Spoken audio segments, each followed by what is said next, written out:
கடகராசி அன்பர்களுக்கு விசுவாச தமிழ் புத்தாண்டு வருடம் எந்த மாதிரியா இருக்க போகுது? கடகராசி அன்பர்கள் முதல்ல ஒரு பெருமூச்சு விடக்கூடிய ஒரு டைம்னா மார்ச் மாசம் நமக்கு அந்த சனி பகவான் பெயர்ச்சி ஆயிட்டாரு. ஏப்ரல் மாசம் புது வருட பிறப்பு ஆகுது. மே மாசம் உங்களுக்கு ராகு கேதுன்ற பயிற்சி, குரு பயிற்சி, இந்த மாதிரியான அடுத்தடுத்த அந்த சம்பவங்கள் நடக்கக்கூடிய ஒரு நேரமாக இருக்கும். இப்போ உங்களுக்கு அந்த சனி பயிற்சி ஒரு பெரிய ரிலீஃப் தான். நிறைய பேர் சொல்லுவாங்க, எங்க பெரிய ரிலீஃப் ஆச்சு, நாங்களே போக தெரியாம போயிட்டு இருக்கிறோம், எங்கேயும் எதுவுமே ரிலீஃப் ஆகல அப்படின்றவங்க நிறைய பேர் இருக்கிறாங்க. அவங்களுக்கு எல்லாம் பாத்தீங்கன்னா அவங்களுக்கு நீண்ட கால பிரச்சனைகள் இருக்கு. நான் ஜோதிட ரீதியாக உங்களுக்கு ஒரு சின்னதா ஒரு அறிவுரை, என்னுடைய வயதுக்கு மூத்தவர்களாக இருந்தா ஒரு இதுவா வச்சுக்கோங்க. இல்ல கீழே வயதுக்கு கீழே இருக்கிறீங்க அப்படின்னா என்னுடைய அறிவுரையாக நீங்க ஜோதிட ரீதியாக வச்சுக்கலாம். உங்களுக்கு நீண்ட வருடங்களாக சில பிரச்சனைகள் இருக்கு, 5 வருடத்திற்கு மேலாக இருக்கு, இல்ல 3 வருடத்திற்கு, மினிமம் 3 வருடம் தான். இந்த 3 வருடத்திற்கு மேலாக பிரச்சனைகள் இருக்குனாலே நீங்க ஏதோ ஒரு கர்மாவை சுமந்து கொண்டுதான் அந்த பிரச்சனையை ஃபேஸ் பண்ணிட்டு இருக்கிறீங்கன்னு அர்த்தம். அந்த கர்மா என்னன்னே தெரியாம நீங்க அதை பயணிச்சுக்கிட்டே இருக்கும்போது அதுல இருந்து நீங்க என்ன செஞ்சாலும் விடுதலையே ஆக முடியாது. அது எந்த கிரக பயிற்சியா இருக்கட்டும், சனியா இருக்கட்டும், ராகு கேதுவா இருக்கட்டும், குருவா இருக்கட்டும், எந்த கிரகங்கள் பயிற்சி ஆனாலும், எத்தனை வருடங்கள் ஆனாலும் அந்த கர்மாவில் இருந்து நீங்க மீண்டு வெளியில வரவே முடியாது. அந்த கர்மாவுக்கு உண்டான தகுந்த ஒரு நிவர்த்திகள் செஞ்சீங்கன்னா தான் அடுத்த கட்ட ஒரு நிவர்த்தின்றது உங்களுக்கு வரக்கூடிய ஒரு நேரமாக இருக்கும். அதனால ஒரு 3-5 வருடத்திற்கு மேலாக ஒரு பிரச்சனைகள் தொடருது அப்படின்னா நீங்க செய்யக்கூடிய அந்த கர்மாவை அறிஞ்சுக்கிறது நல்லது, எல்லா நட்சத்திர அன்பர்களுக்குமே, ராசி அன்பர்களுக்குமே. இப்ப கடக ராசி அன்பர்களுக்கு இந்த தமிழ் புத்தாண்டு பாத்தீங்கன்னா மிகப்பெரிய அளவுல ஒரு நன்மைகளை கொடுக்கக்கூடிய ஒரு டைமா இருக்கும். உங்களுடைய பாக்யாதிபதி மட்டும் உங்களுடைய ராசிக்கு 12ஆம் இடத்துக்கு வர்றாரு. அடுத்து பாத்தீங்கன்னா வருடத்தின் முற்பகுதியிலேயே பாத்தீங்கன்னா உங்களுக்கு செவ்வாய் உங்களுடைய ராசியிலேயே நீச்சம் இருக்கிறாரு. அந்த நீச்சமா இருக்கிறது பெரிய அளவுக்கு உங்களுக்கு பிரச்சனையை கொடுக்காது. ஏன்னா உங்களுடைய கர்மஸ்தானாதிபதி தான் நீச்சமா இருக்கிறாரு. உங்களால சில பரிகாரங்கள் நிவர்த்திகள் செய்யணும்னு நீங்க நினைச்சா கூட உங்களால செய்ய முடியாத ஒரு சிச்சுவேஷன். அடுத்து தொழில்ல நிறைய ஒரு மேம்பட்ட முயற்சிகள் எடுக்கணும்னு நினைச்சா கூட அதற்குண்டான ஒரு பலன்கள் உங்களுக்கு இடைவிடாம கிடைக்காமலேயே இருக்கு. இதுதான் இந்த கடகராசி என்பவர்களுக்கு ஒரு இருக்கக்கூடிய ஒரு நிலைப்பாடு. எப்போதுமே ஒரு நெகட்டிவான எனர்ஜியோட பயணிச்சிட்டு இருக்கிறீங்க.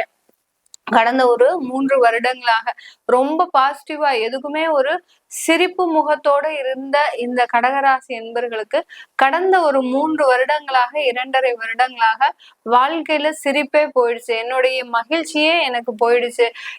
என் கூட பெற்றோர்கள் பேசிட்டு இருந்தாங்க, அவங்களும் இப்ப என்கிட்ட பேச மாட்டேங்கிறாங்க. இப்படின்னு அந்த ஒரு வாழ்க்கையில இருந்த அந்த ஒரு மகிழ்ச்சியான தருணங்களை தொலைத்து நிற்பவர்கள் இந்த கடகராசி என்பர்கள். இதுக்கு என்னுடைய கிரகங்கள் காரணமா, இல்ல என்னுடைய விதிதான் இப்படி இருக்கா அப்படின்ற உரியான கேள்விகள் இந்த கடகராசி என்பர்களுக்கு இருக்கும். இதுக்கு எல்லாமே சாதகமாக தான் இருக்கு. கிரகங்கள் கோச்சார நிலவரப்படி கிரகங்கள் சாதகமா இல்லை. அடுத்து உங்களுடைய தசாபுத்திகள் அதற்கு ஒரு வழிகடாவா இருக்கும். அடுத்து பாத்தீங்கன்னா நீங்க பழகக்கூடிய விதம் எல்லாத்தையுமே ஒரு வெள்ளந்தியாக, அதாவது வெளுத்ததெல்லாம் பாலுன்னு நினைக்கக்கூடியவர்கள் இந்த கடகராசி என்பர்கள். இப்படி இருக்கக்கூடிய இடத்துல உங்களை ஏமாற்றும் நபர்கள் தான் உங்களை சுற்றி இருக்கிறார்களே ஒழிய உங்களுக்கு உண்டான ஒரு வளர்ச்சியை பற்றி யாருமே யோசிக்க மாட்டாங்க. ஆனா நீங்க மற்றவர்களின் வளர்ச்சியை பற்றி மற்றும் தான் யோசிச்சுட்டு இருக்கிறீங்க. அதனால இந்தபடியான ஒரு வீழ்ச்சிகளை எல்லாம் நீங்க கடகராசி என்பர்கள் சம்பாதிச்சுட்டு இருக்கிறீங்க. இப்போ இந்த தமிழ் வருடத்திலேயாவது நீங்க கொஞ்சம் உங்களை நீங்களே மாற்றிக்கிறதுக்கு முயற்சி செய்யணும். எப்படி முயற்சி செய்யணும் அப்படின்னு கேட்டீங்கன்னா, உங்களுடைய வாழ்க்கை எதனால இந்த மாதிரியான கீழே இறங்கி இருக்குது, இந்த கிரகங்கள் உங்களுக்கு எந்த அளவுக்கு சப்போர்ட் பண்ணல அப்படின்றத நீங்க தீர ஆராய்ச்சி செஞ்சுக்கணும். எப்படி ஆய்வு செய்வீங்க அப்படின்ற போது உங்களுடைய சுய ஜாதகத்தை பார்த்து நீங்க பலன்களை தெரிஞ்சுக்கிட்டீங்கன்னாலே உங்களுக்கு இந்தந்த கிரகம் வலுவா இருக்கு, இந்தந்த கிரகம் வலுவா இல்லை அப்படின்றது தெரியும். அடுத்து தசாபுத்தி, இந்த தசாபுத்தி உங்களுக்கு இந்த பிரச்சனையை கொடுத்துருக்கு. நான் சொன்ன மாதிரி 5 வருடங்களுக்கு மேலாக ஒரு பிரச்சனை தொடருது அப்படின்னா அது என்ன கர்மாவை சம்பாதித்து நீங்க வந்திருக்கிறீங்க. இந்த மாதிரியான ஒரு தீர்வுகளை நோக்கி பயணிக்கும் போது இந்த தமிழ் புத்தாண்டாகப்பட்டது உங்களுக்கு நிறைய ஒரு மாற்றத்தை கொடுக்கக்கூடிய ஒரு புத்தாண்டாக தான் இருக்க போது. அதே சமயத்துல குழந்தைகள் மூலமாக அதிகப்படியான விரயங்களை நீங்க சம்பாதிக்கக்கூடிய ஒரு டைம் தான் இந்த தமிழ் புத்தாண்டுல. இந்த கடகராசி என்பர்களுக்கு பாத்தீங்கன்னா குழந்தைகள் மூலமாக அதிகப்படியான விரயங்கள், குழந்தைகள் மூலமாக அதிகப்படியான செலவுகள், அவங்களுக்குன்னு திடீர்னு ஒரு வேலை வாய்ப்புக்காக எங்கேயாவது காசு செலவழிக்கிறது, அரசாங்க உத்தியோகத்துக்காக காசு செலவழிக்கிறது, அடுத்து அவங்க பேர்ல ஒரு ப்ராப்பர்ட்டி வாங்குறது, அடுத்து அவங்களுக்காக சில படிப்புக்காக, வெளிநாட்டு படிப்புக்காக சில விஷயங்களை செய்யறது, இப்படி அந்த குழந்தைகளின் வளர்ச்சிக்காக சில விரயங்களை சம்பாதிக்கக்கூடிய ஒரு நேரமாக தான் இந்த தமிழ் புத்தாண்டு இருக்க போது. அப்படி இருக்கும்போது நம்ம இந்த காலகட்டம் ரொம்ப எவ்வளவுக்கு எவ்வளவு சிக்கனமான ஒரு நடவடிக்கைகளை எடுக்கணுமோ அவ்வளவுக்கு அவ்வளவு சிக்கன நடவடிக்கைகளை எடுக்கிறது பெட்டர். இப்போ நம்ம குழந்தைகள் படிக்கவே இல்லை, நாம அவங்கள போய் நம்ம ஃபாரின்ல சேர்க்கணும் அப்படின்னு நினைச்சீங்கன்னா அது தவறான ஒரு முடிவு. படிக்காத குழந்தைகளுக்கு நம்ம சில செலவுகளை செய்வதை விட அவர்களுக்கு எந்த வேலை பிடிச்சிருக்கு, எந்த படிப்பு பிடிச்சிருக்கு அப்படின்னு நினைச்சு அவங்களுக்கு உண்டான ஒரு பாதையில செல்றதுதான்.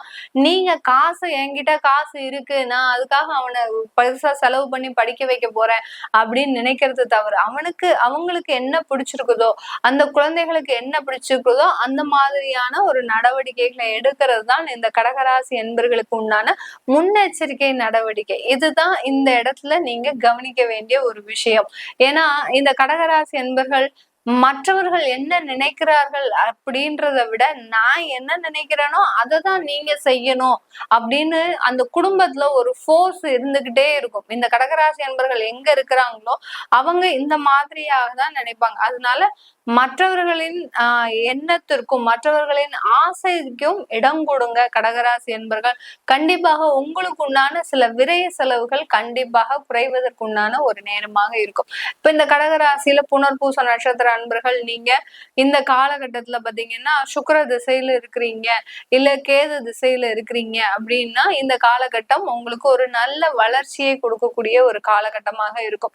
கேது திசையிலேயே இந்த கடகராசியில இருக்கக்கூடிய இந்த புனர்பூச நட்சத்திர அன்பர்கள் மிக பெரிய அளவுக்கு சில டெவலப்மெண்ட்டும் அடைஞ்சிருப்பாங்க. சில பேர் பாத்தீங்கன்னா இங்கேயே இருந்து அதிகப்படியான கடன்களையும் அனுபவிச்சிருப்பீங்க. அந்த கடன்கள்ல இருந்து எல்லாம் நிவர்த்தி அடையக்கூடிய ஒரு நேரமாக இருக்கும். இப்போ உங்களுக்கு அந்த சூரிய திசை நடக்குது அப்படின்னா உங்களுக்கு இந்த காலகட்டத்துல உங்களுக்கு வருமானம் அதிகரிக்கக்கூடிய ஒரு நேரம். யார் யாரெல்லாம் புனர்பூச நட்சத்திரத்துல பிறந்து சூரிய திசை நடந்துட்டு இருக்குதோ அவர்களுக்கு கண்டிப்பாக வருமானம் அதிகரிக்கக்கூடிய ஒரு நேரமாக இருக்கும். இந்த வருமானத்துல பாத்தீங்கன்னா எங்கேயாவது இருந்து ஒரு ப்ராப்பர்ட்டியாவது வித்து அந்த ப்ராப்பர்ட்டி மூலமாக உங்களுக்கு வருமானத்தை சம்பாதிக்கக்கூடிய ஒரு நேரமாக தான். இல்ல ரெண்டல் இன்கமா நீங்க வச்சிருக்கிறீங்க அப்படின்னா அந்த ரெண்டல் இன்கம் வருவதற்குண்டான அதிகரிக்கிறதுக்கு உண்டான ஒரு நேரமாக இருக்கும் இந்த புனர்பூச நட்சத்திர அன்பர்களுக்கு. அடுத்து பூசம் நட்சத்திர அன்பர்கள் இந்த காலகட்டம் உங்களுக்கு சுக்கிர திசை ஆரம்பிச்சிருக்கும். இந்த சுக்கிர திசை இல்ல அடுத்து பாத்தீங்கன்னா சூரிய திசை ஆரம்பிச்சிருக்கும். இந்த சூரிய திசையில உங்களுக்கு அதிகப்படியான வருமானங்கள், அடுத்து பாத்தீங்கன்னா உங்களுக்கு குடும்பம் சம்பந்தமான நிறைய மகிழ்ச்சிகரமான ஒரு அமைப்புகள் இருக்கக்கூடிய ஒரு நேரம். திருமணம் நடைபெறாதவர்களுக்கு திருமணம் நடைபெறக்கூடிய ஒரு தருணம், அடுத்து குழந்தை பிறக்காதவர்களுக்கு குழந்தை பிறக்கக்கூடிய ஒரு அமைப்புகள், இந்த மாதிரியாக குடும்பம் சம்பந்தமான அதிகப்படியான ஒரு மகிழ்ச்சியை அனுபவிக்கக்கூடிய ஒரு நேரமாக தான் இந்த பூச நட்சத்திர அன்பர்களுக்கு இந்த தசாபுத்தி காலத்துல செய்ய போது. இந்த தமிழ் புத்தாண்டு வருடத்துல இந்த புத்தாண்டு வருடத்துல நீங்க அதிகமாக ஆசைகளை வைக்காதீர்கள். அந்த ஆசைகள் உங்களுக்கு கொஞ்சமா தான் நிறைவேறும். ஒரு 100% ஆசையில பாத்தீங்கன்னா 40% தான் உங்களுக்கு அது திருப்திகரமாக இருக்கும், 60% திருப்திகரமாக இருக்காது. அதனால எதையுமே எக்ஸ்பெக்டேஷன் வச்சுக்காதீங்க. இப்போ புதுசா திருமணம் நடக்குது அப்படின்றவங்களுக்கு பூச நட்சத்திரம் என்பது நம்மளுடைய கணவராகட்டும் நம்மளை அப்படி பாத்துக்க போறாரு, இப்படி பாத்துக்க போறாரு, நம்மளை கார்ல தான் சொகுசா கூட்டு போறாரு, கார்ல தான் கொண்டு வந்து விட போறாரு, இப்படி எல்லாம் பலவிதமான கனவுகளை காணாதீங்க. கண்டீங்கன்னா உங்களுக்கு அதனால நிறைய அந்த ஒரு விரயமான செலவுகள் அதிகரிச்சிரும். அதனால இருக்கிறத வச்சுட்டு அப்படியே நீங்க வாழ்க்கையில பயணிச்சுக்கிட்டே போங்க. ஏன்னா பூச நட்சத்திர அன்பர்களுக்கு ஒரு நொடி பொழுது மகிழ்ச்சி வந்துருச்சுன்னா இன்னொரு நொடி பொழுது மிகப்பெரிய ஒரு துன்பங்கள் வரும், துயரங்கள் வரும். அதனால அந்த துன்பத்திற்கும் துயரத்திற்கும் பயந்து நீங்க அமைதியா இருக்கிறது நல்லது இந்த காலகட்டம். இந்த விசுவாச வருடம் நான் முதல்லயே சொன்ன மாதிரி நிறைய போகங்கள்ல மாட்டக்கூடிய ஒரு நேரம், ஆசைகள் அதிகரிக்கக்கூடிய ஒரு நேரம். இந்த ஆசைகளை நம்ம கண்ட்ரோல் பண்ணிக்கிட்டனாலே நமக்கு பிரச்சனைகள் குறையக்கூடிய ஒரு வருடமாகவும் இந்த பூச நட்சத்திர அன்பர்களுக்கு இருக்கும். ஆயில்ய நட்சத்திர அன்பர்கள் உங்களுக்கு தேவையான வேலை வாய்ப்புகள் இந்த காலகட்டத்துல கிடைக்கக்கூடிய ஒரு நேரமாக இருக்கும். புதன் திசை முடிஞ்சு அடுத்து பாத்தீங்கன்னா உங்களுக்கு கேது திசை முடிஞ்சு சுக்கிர திசை முடிஞ்சு அடுத்து சூரியன் சந்திரன் எல்லாம் ஆரம்பிச்சிருக்கும். இந்த ஆயில்ய நட்சத்திர அன்பர்களுக்கு இந்த சூரியன் சந்திரன் தசாபுத்தியில உங்களுக்கு உண்டான வேலையில நிரந்தரமான ஒரு வேலை, இது நாள் வரைக்கும் பெர்மனண்டாவே ஆகல, ரொம்ப கான்ட்ராக்ட்லயே தான் போயிட்டு இருக்கிறேன் அப்படின்றவங்களுக்கு இந்த காலகட்டம் பெர்மனண்டா ஆகுறதுக்கு உண்டான ஒரு டைமாக தான் இந்த தமிழ் புத்தாண்டு இருக்க போகுது. இந்த கடகராசி என்பர்களுக்கு வெளிநாட்டுல இருக்கக்கூடிய தொழில்கள், வேலை வாய்ப்புகள் இது எல்லாமே அதிகரிக்கக்கூடிய ஒரு நேரம். திடீர்னு உங்க ஆபீஸ்ல இருந்தே உங்களுக்கு ஆன் சைட் போடக்கூடிய ஒரு யோகமான ஒரு காலகட்டமும் இருக்கும். கொஞ்ச காலகட்டத்துக்கு இந்த குடும்பத்தை பிரிந்து அங்க போய் வேலை செய்வதற்குண்டான ஒரு நேரமும் இந்த கடகராசி என்பர்களுக்கு இருக்கு. நான் முதல்ல சொன்ன மாதிரி திருமண தடைகள் நீங்கும், குழந்தை பேரு அமைப்புகள் அதிகரிக்கும். இது எல்லாமே இந்த கடகராசி என்பர்களுக்கு குடும்பம் சம்பந்தமான வளர்ச்சிகள் அதிகரிக்கக்கூடிய ஒரு நேரம். ஆனா குடும்பத்துல இருக்கக்கூடிய நபர்களோட சில கருத்து வேறுபாடுகள் அதிகரிக்கக்கூடிய ஒரு நேரமும் இருக்கும். ஏன்னா கேது பகவான் உங்களுடைய ராசிக்கு 2ஆம் ராசியில பெயர்ச்சியாகி வர்றதுனால அந்த குடும்பம் சம்பந்தமான சில குழப்பங்கள், ஏற்கனவே 5 வருஷத்துக்கு மேல ஆச்சு நாங்க 2 பேரும் குடும்பம் நடத்தி, இப்ப என்னமோ எனக்கு கொஞ்சம் சில குழப்பங்கள் அதிகரிக்குது அப்படின்ற மாதிரியா இருக்கிறவங்களுக்கு அந்த குழப்பங்கள் நீட்டிப்பதற்குண்டான ஒரு நேரமாகவும் இருக்கும் இந்த தமிழ் புத்தாண்டு வருடம். இதெல்லாமே நம்ம கோச்சார நிலவரப்படி பலன்களை சொல்லியிருக்கிறோம். உங்களுடைய ஜனனகால தசாபுத்தி எப்படி இருக்கு அப்படின்றத பார்க்கணும் விருப்பப்படுறவங்க, ஏன்னா நான் சொன்ன தசாபுத்தி ரஃபா தான் ஒவ்வொரு நட்சத்திர அன்பர்களுக்கும் ஒரு ஷார்ட்டா தான் சொல்லியிருக்கிறேன். ரொம்ப சொன்னோம்னா டைம் அதிகமா எடுக்கும், அதனால ரொம்ப ஷார்ட்டா சொல்லியிருக்கிறேன். உங்களுக்கு உண்டான ஜனனகால சுய திசாபுத்தி எப்படி இருக்கு அப்படின்னு பார்க்கணும் விருப்பப்படுறவங்க கீழே இருக்கிற நம்பருக்கு வாட்ஸ்அப்ல அப்பாயின்மெண்ட் வாங்கிக்கிட்டு நீங்க என்கிட்ட கன்சல்ட் பண்ணிக்கலாம். எல்லோருக்கும் இனிய தமிழ் புத்தாண்டு நல்வாழ்த்துக்கள். உங்களிடமிருந்து விடைபெறுவது உங்கள் ஆஸ்ட்ரோ பூர்ணா. நன்றி, வணக்கம்.